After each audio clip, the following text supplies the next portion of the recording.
Okay, it's going. I am often, keep it rolling. Mm-hmm. I am often asked by individuals, how do I know God's will for my life? How do I know what He's called me to do?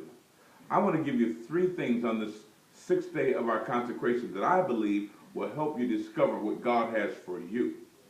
First of all, you need to understand that it is God's will that you know His will. In Ephesians 1:18, Paul prayed that the eyes of our understanding would be enlightened, that we would know what is the hope of His calling and what is the riches of His glory in His inheritance in the saints.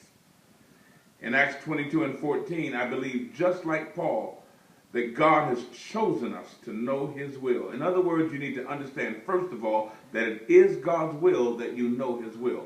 Now, the second thing is that you need to understand that you have a purpose that only you can fulfill. You are not a copy. You are an original.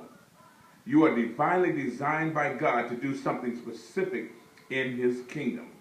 The body of Christ is fitly joined together, and each part helps the other part. So I pray that your part will be a blessing to me, and I pray that my part will be a blessing to you. That's how the body of Christ is designed to function. You have a purpose that only you can fulfill. And finally, you'll find that your current assignment is often opens the opportunities for you to discover what your purpose really is. How do you do that? Find somewhere to serve someone else. Pour yourself into somebody else's ministry or somebody else's work, somebody else's assignment. And in that, you can find what God has called you to do.